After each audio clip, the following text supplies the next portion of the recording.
Hey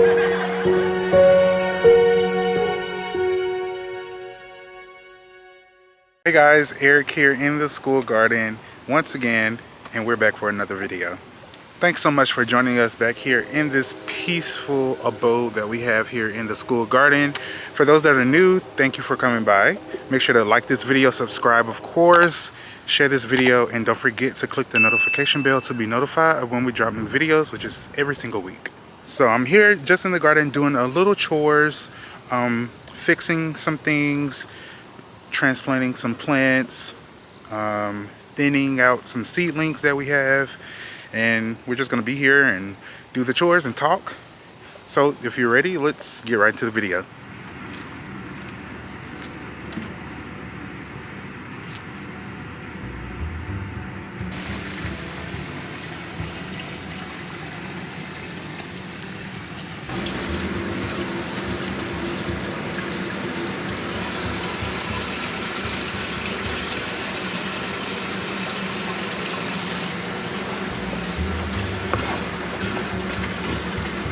As you've seen, we just separated. I really don't know what these are. I think they are mustard green seeds that we planted here. Again, I still am getting better with labeling. Sometimes I get ahead of myself and have the students or myself just like plant seeds, and we'll find out later once they start growing and we harvest. But you know, that's the fun of growing food. You get to surprise yourself. You get to like legitimately surprise yourself with all the food that you grow.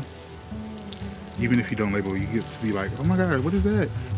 So that's what we have done. I think this is a radish growing by itself. I don't remember planting any radishes over here, so that's cool.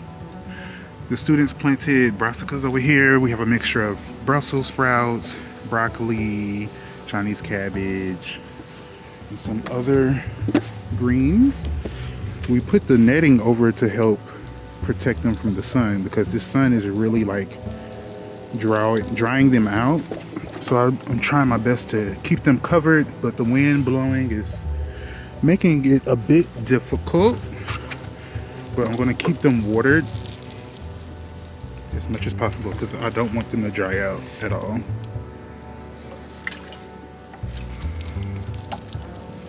And I do think it rained last night, so this may be like unnecessary, but you see how that wind is blowing? It's just messing everything up. But hopefully the plants in the front stay protected. I probably should put like a brick or something there, not sure. The students also transplanted the kale from the 6 rows that we have over there. We'll go over there in a second. And everything is starting to bounce back. Everything still looks good. Some of the kale plants and collard plants have put on new leaves, which is really great to see. This is pretty much going to be an area full of flowers and our fall crops. So we have a mixture of brassicas over here and turnip greens and flowers. We're going to place more herbs over here. We already have dill growing. We have more brassicas here that I just showed you. These peppers will be done probably by the end of this month with the cold weather coming. Of course, we have kale and collards here mixed, and we have some marjoram, some sweet marjoram right here, and some thyme that's still growing from the summertime.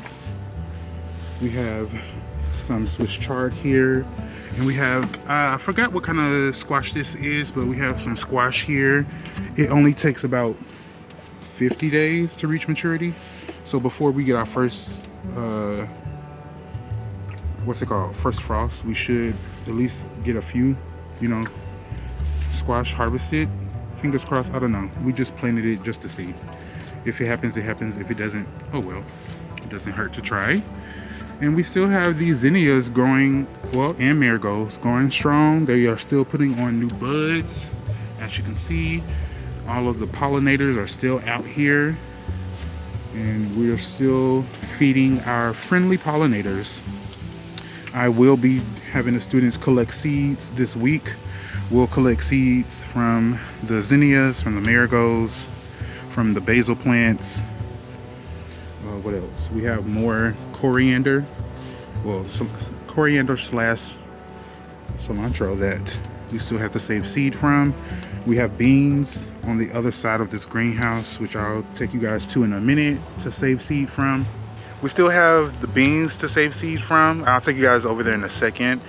We still are collecting seed from our cilantro plants from earlier this spring. They've been in the greenhouse just sitting. So we still have to collect seeds from them. And we're gonna be collecting some peppers from the garden and letting them dry out in the greenhouse and saving seed from them so we can have a continuous planting of the peppers that we had this past growing season. And we have more brassicas under this covering here. I'm just gonna go under to show you all. These are all of our brassicas. We have Chinese cabbage, Napa cabbage, kale, what is that? Brussels sprouts, cauliflower, and some cabbages in the back. Mixed in, we have radishes, and over towards the other end, which we'll go to now, we have arugula and some garlic growing by itself that was left in the ground from this past growing season as well. I don't know what it is. I don't know if our seeds are they don't have a good germination rate. I don't know if it's too warm for them to grow right now. I mean, it's rather cool. It's about 65 degrees, so it's not too hot at all. But we had lettuce here, and then down there we had lettuce as well, but we haven't had any germination on the lettuce, so I'm not really sure what's happening with that.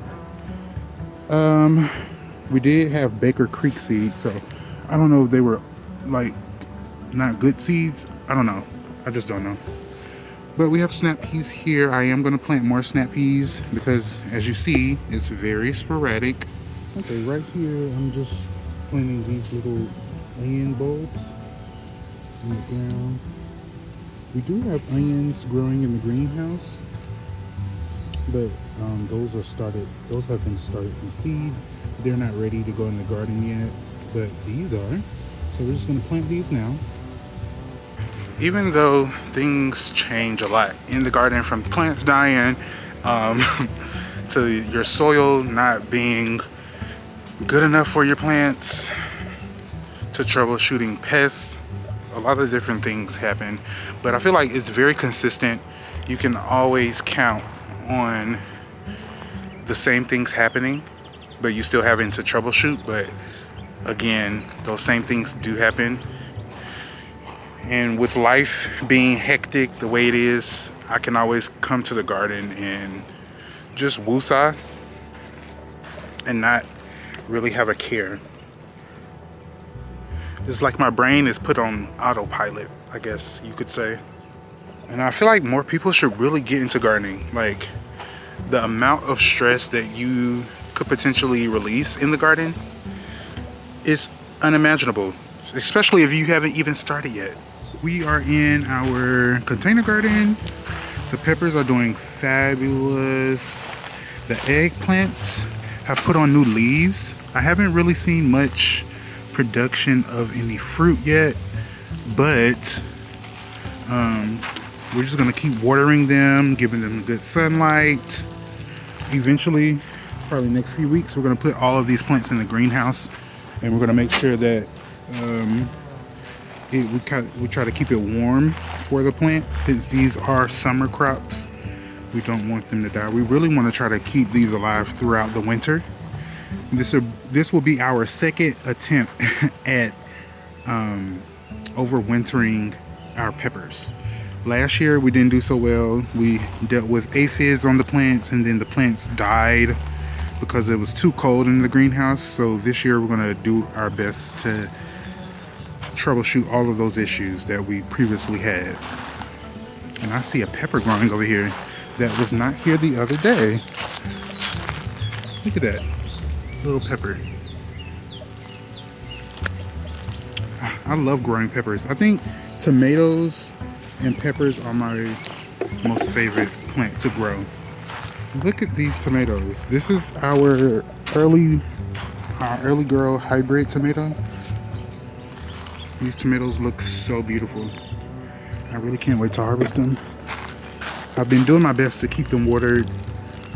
The students have been watering all the plants on Thursdays. And so I just come periodically through the weekend and keep them watered until the next week. Over here, I'm gonna have to prune this plant because a lot of the leaves are dying off. The students previously harvested some cucumbers from this plant before earlier this week, but I just need to keep it watered so that it's like it's trying to dry out or something. So in the midst of our planning for our fall festival, which is coming up towards the end of this month, we've been like planning out how we really want the garden to look and the steps necessary to